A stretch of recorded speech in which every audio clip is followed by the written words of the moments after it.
Shri Sam Pitroda, क्योंकि वो उनके स्वर्गीय पिताजी के भी सलाहकार रहे थे, और उनके वैचारिक मानस के निर्माता, यानी who is his traditional family adviser and architect of his mindset and psychology, Mr. Sam Pitroda, in his interview yesterday, has inadvertently exposed the real face of Congress party. उन्होंने कल एक इंटरव्यू में कहा कि Congress party global progressive alliance नामक एक गठबंधन का हिस्सा है और उसी में भाग लेने के लिए राहुल गांधी जी जर्मनी गए थे। अब यह ग्लोबल प्रोग्रेसिव अलायंस एक ऐसे संगठन से जुड़ा हुआ है जो भारत विरोधी शक्तियों के साथ और भारत विरोधी बातों को स्थापित करने वाले अनेक संगठनों के नेटवर्क का हिस्सा है। इसी यात्रा के दौरान आपको पहले से यह बात पता है कि सेंट्रल यूरोपियन यूनिवर्सिटी की प्रेसिडेंट कॉर्नेलिया वुल से वो मिले थे और स्पष्ट रूप से central European university George Soros की ओपन सोसाइटी फाउंडेशन से फंडेड है। अब सैम पित्रोदा जी से जब यह पूछा जाता है कि ग्लोबल प्रोग्रेसिव अलायंस का क्या संबंध है कांग्रेस से, तो वो स्वयं रहस्योद्घाटन करते हैं कि राहुल गांधी जी उसके प्रेसिडियम है और सैम पित्रोदा उसके मेंबर, यानी राहुल गांधी जी उसके अध्यक्षीय समकक्ष हैं और सैम पित्रोदा उसके सदस्य हैं। और मजे की बात वो कहते हैं कि 110 कंट्रीज का डेमोक्रेसी का ये अलायंस है। मैं सैम पित्रोदा जी और कांग्रेस के तमाम वरिष्ठ लोगों से पूछना चाहता हूं, भाई साहब 110 कंट्री दुनिया में हैं कौन से जिनमें स्थायी लोकतंत्र है? मैं पूछना चाहता हूं। 190 देश कुल हैं जिसमें 57 मुस्लिम देश हैं, स्थायी लोकतंत्र किसी में नहीं, 57 या माइनस। इसके अलावा कम से कम 30-40 देश राजतंत्र हैं ऑफिशियली, उनको माइनस कर दीजिए तो संख्या 100 के नीचे आ जाती है। बाकी डिक्टेटरल रिजीम है। तो वेस्टर्न वर्ल्ड को छोड़कर ईस्ट में अगर आप देखें तो ऑस्ट्रेलिया, न्यूजीलैंड, जापान और भारत के अलावा कोई स्थायी लोकतंत्र नहीं है। तो पहले यह दिखाई पड़ता है कि लोकतंत्र के आवरण में यह कौन से देशों का समूह है जो लोकतंत्र के नाम के ऊपर, वास्तविक लोकतंत्र के आधार भारत के ऊपर आघात करता हुआ दिखाई पड़ता है। Now, I want a clear answer from the Congress party. Which are these 110 countries which you yourself says that there is a democratic alliance of 110 democratic countries? Because there are around 57 Muslim countries in which there is no vibrant, consistent democracy. They are either theocratic states or very weak, fragile democracies. Around 30-40 states still which are monarchies. There are significant number of countries which are dictatorial regime. So which are these countries which in the disguise of democratic countries try to damage the cradle of democracy in the world, that is India? Because there are only 33-34% population which is under democracy in the world, out of which 17% are we. Other than the Western world, in East only India, New Zealand, Australia and Japan are the consistent, strong, vibrant democracies.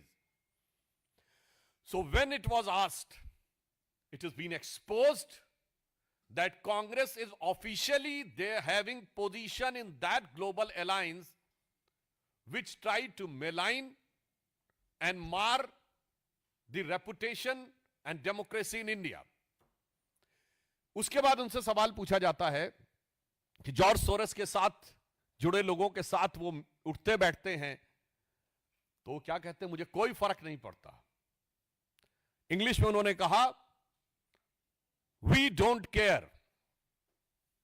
तो मैं आज कांग्रेस से पूछना चाहता हूं कि अगर आप ये कह रहे हैं वी डोंट केयर, तो मैं उनसे पूछना चाहता हूं whom do you care?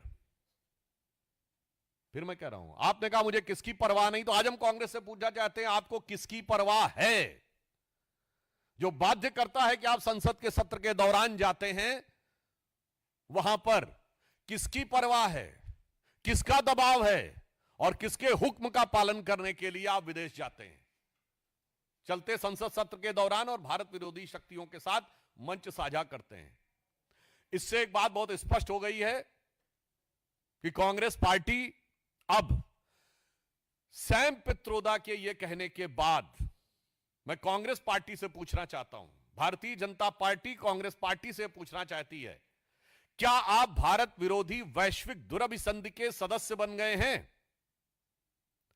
We want to ask the Congress party, have you become the member of the nefarious nexus of anti-India global forces, as it has been accepted by Mr. Sam Pitroda, giving a proper and categorical reference to Rahul Gandhi?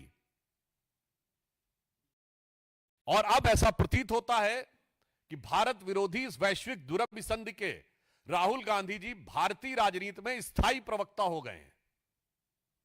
जैसे संयुक्त राष्ट्र संघ में स्थायी प्रतिनिधि होते हैं, वैसे राहुल गांधी जी भारत विरोधी वैश्विक शक्तियों के गठजोड़ के भारत की राजनीति में स्थायी प्रतिनिधि हो गए हैं।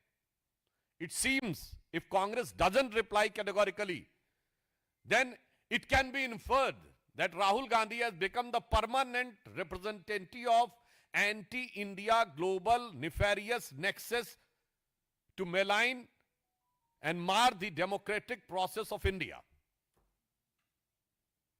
अब इससे पहले भी याद करिए, एक संगठन FDLAP forum for democratic liberties Asia Pacific की को चेयरमैन सोनिया गांधी जी पाई गई थी। वो को चेयरमैन अभी भी हैं, और ये भी जॉर्ज सोरस से फंडेड था, जिसका जवाब आज तक कांग्रेस ने नहीं दिया हुआ है। और अभी राहुल गांधी जी कुछ दिन पहले, आपको ध्यान हो, बहुत आपत्ति किए थे कि Russian president Shri Vladimir Putin ji से उनकी मुलाकात नहीं हुई। मुलाकात सिर्फ भारत सरकार मेजबानी नहीं तय करता, मेहमान भी तय करता है। मैं राहुल गांधी से पूछना चाहता हूं कि आप अभी जर्मनी गए थे, तो आपने फ्रेडरिक एबर्ट स्टिफ्टंग नामक जिस संस्थान में जाकर भारत विरोधी बयान दिया, FBS, Friedrich Ebert Stiftung, this is banned in Russia since 2025. The Department of Ministry of Justice in April 2025 of Russia has stopped all the activities of this organization in Germany. अब आप बताइए, आप किसी देश के द्वारा अनलॉफुल और देश विरोधी घोषित किए गए संगठन के फोरम पे जाकर भाषण देंगे, फिर कहेंगे कि वो देश आपको मिलना नहीं चाहता आपसे। इससे यह स्पष्ट हो जाता है। और इससे पहले भी आप लोगों को यदि विस्मृत हो गया हो तो मैं दोबारा स्मरण दिलाना चाहता हूं कि 23 जनवरी 2020 को वर्ल्ड इकोनॉमिक फोरम डावोस में जॉर्ज सोरस ने बाकायदा कहा था कि दुनिया में सिविल सोसाइटी को दोबारा स्थापित करने के लिए और नेशनलिस्ट फोर्सेस को समाप्त करने के लिए $1 बिलियन उन्होंने रखा है, और भारत और प्रधानमंत्री श्री नरेंद्र मोदी जी का नाम उन्होंने सिंगल आउट करके कहा था। यानी अब ये कोई ढकी छुपी बात नहीं है कि on 23rd January 2020 George Soros in the World Economic Forum in Davos has categorically placed $1 billion to establish the battle for erosion of civil society and fights nationalist. Again, I am emphasizing, fight nationalist. It means those who are fighting are definitely not nationalist. And then he said that during the speech, he singled out the India, calling the rise of nationalism under Modi government as the biggest and frightening setback. यानी भारत में श्री नरेंद्र मोदी जी के नेतृत्व में राष्ट्रवाद का उदय उनके लिए बहुत गंभीर धक्के के समान है। अब इससे एक बात और स्पष्ट हो गई है कि राहुल गांधी जी को कांग्रेस और कांग्रेस पार्टी के द्वारा सत्ता प्राप्ति की समस्त संभावनाएं समाप्त होती नजर आ रही हैं। इसलिए सिर्फ वो भारत विरोधी विदेशी शक्तियों के आधार पर सत्ता पाने का दिवा स्वप्न देख रहे हैं। क्योंकि अगर वो ये कहते हैं कि उनको चुनाव में वांछित सफलता नहीं मिलती, तो मैं आप सबसे पूछना चाहता हूं, आपने कितनी बार कांग्रेस के कार्यकर्ता सम्मेलन देखे हैं विगत 11 वर्षों में? राहुल गांधी जी को प्रोजेक्ट करने की यात्राएं देखी हैं? हमारी पार्टी में बूथ लेवल वर्कर्स के सम्मेलन जिलों जिलों में होते हैं। कांग्रेस के कितने सम्मेलन आपने देखे? मंडल अध्यक्ष स्तर के कितने सम्मेलन देखे? जिला अध्यक्ष, जिला स्तर के कार्यकर्ताओं के कितने प्रशिक्षण वर्ग देखे? सांसदों का भी प्रशिक्षण वर्ग 2 महीना पहले हुआ था। आप सबने माननीय प्रधानमंत्री जी की फोटो देखी होगी, वो पीछे की रो में बैठे हुए थे और युवा सांसदों को आगे करके उनके भाषण दिए गए, फिर ग्रुप से बात। ऐसा कोई कार्यक्रम देखा कांग्रेस के द्वारा? प्रधानमंत्री मोदी जी के जन्मदिन से महात्मा गांधी जी के जन्मदिन तक सेवा सप्ताह मनाया, भाजपा कार्यकर्ताओं को आपने सेवा करते देखा। कांग्रेस का कोई ऐसा कार्यक्रम देखा? सांसद खेल कूद स्पर्धा भाजपा के और एनडीए के सारे सांसद कर रहे हैं, अब तक 1 करोड़ युवा उसमें सहभागिता कर सकें। धरातल पे कांग्रेस के सांसदों को ऐसा कोई काम करते देखा? यानी वो एक ऐसा बल्लेबाज हो गया जो नेट प्रैक्टिस करता नहीं है, मैच में आउट होने पे अंपायर को दोष देता है। और सिर्फ इतना ही नहीं है, नेट प्रैक्टिस नहीं करते हो तो अलग है, आपस में लड़ते खूब है।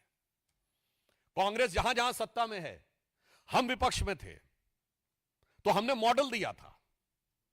गुजरात का मॉडल था, मध्य प्रदेश की सरकार ने एक मॉडल दिया था।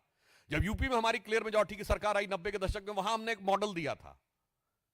मगर कांग्रेस ने क्या मॉडल दिया? आपकी सरकार है, दिखाइए। कर्नाटक में आपको प्रस्तुत करना चाहिए, एक गवर्नेंस का मॉडल है। हिमाचल में गवर्नेंस का मॉडल दिखाइए, तेलंगाना में गवर्नेंस का मॉडल दिखाइए। तो वहां मॉडल क्या रहता है? जहां सत्ता में आते हैं आपस में लड़ते हैं। राजस्थान में गहलोत जी और पायलट जी लड़ते रहे जब तक सत्ता रही। छत्तीसगढ़ में के.एस. सिंहदेव और भूपेश बघेल लड़ते रहे जब तक सत्ता रही। अब कर्नाटक में डी.के. शिवकुमार और सिद्धारमैया लड़ रहे हैं।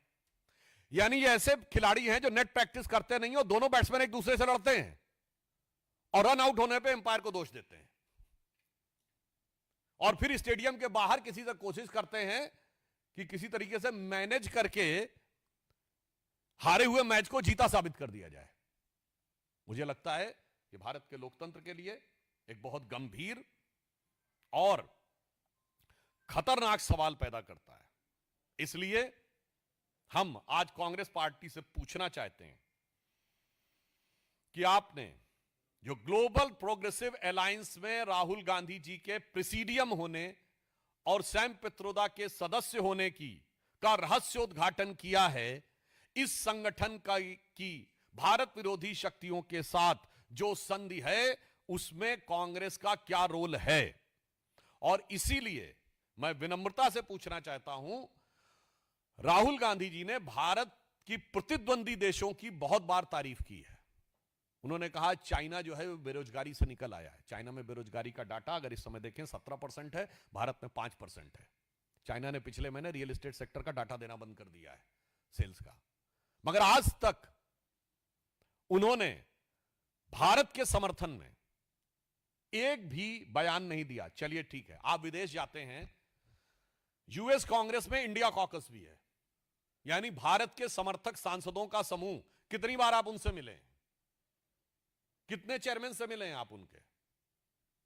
भारत के समर्थक थिंक टैंक्स जो हैं, मैं थिंक टैंक्स का नाम लेके उनको कैटेगराइज नहीं करना चाहता, मैं खुद गया हूं ऐसे 3 थिंक टैंक्स में 2-3 बार। भारत के समर्थक माने जाने वाले थिंक टैंक्स में राहुल गांधी ने कितनी बार शिरकत की है? भारत समर्थक सांसदों से, भारत समर्थक उद्योगपतियों से, भारत समर्थक विचारकों से कितनी बार मुलाकात की है? हमेशा भारत विरोधी शक्तियों के साथ ही मुलाकात करते हैं। इससे यह समझ में आता है कि इनके मन की जो भावना है वो इस समय कांग्रेस पराजय से कुंठाग्रस्त है। वो कुंठाग्रस्त भी है, घुसपैठिया परस्त भी है, और वैसे लस्तपस्त है, और विपक्ष से भारत विरोधी शक्तियों का समर्थन पाने के लिए आश्वस्त है। तो आज मेरा कांग्रेस से मानना है कि वो इस विषय पर अपने संबंध को स्पष्ट करें, और अगर आप नहीं करेंगे तो याद रखिए देश की जनता बहुत प्रबुद्ध है और वह बात बहुत गंभीरता से देख रही है। जिसे कहते हैं जो चुप रहेगी जुबान खंजर तो लहू पुकारेगा आस्तीन का। जनता हर चीज को देख रही है, बहुत गंभीरता से देख रही है और एक एक राज अब पर्दाफाश होता हुआ नजर आ रहा है। अब देश के सामने कहीं कोई कंफ्यूजन नहीं रह गया है। दो ही ताकतों के बीच में देश में मुकाबला है, एक जांचे परखे खरे प्रधानमंत्री श्री नरेंद्र मोदी जी के नेतृत्व में विकास, अंत्योदय और राष्ट्रवाद के महामेरु की तरह खड़ा हुआ भारतीय जनता पार्टी और एनडीए का गठबंधन। दूसरी तरफ लगातार पराजय का रिकॉर्ड बनाते हुए कुंठाग्रस्त, घुसपैठिया परस्त पार्टियों का गठबंधन लेकर फ्रस्ट्रेशन में भारत विरोधी शक्तियों के साथ भारत के कमजोर करने का दिवा स्वप्न देख रहा इंडिया गठबंधन। धन्यवाद।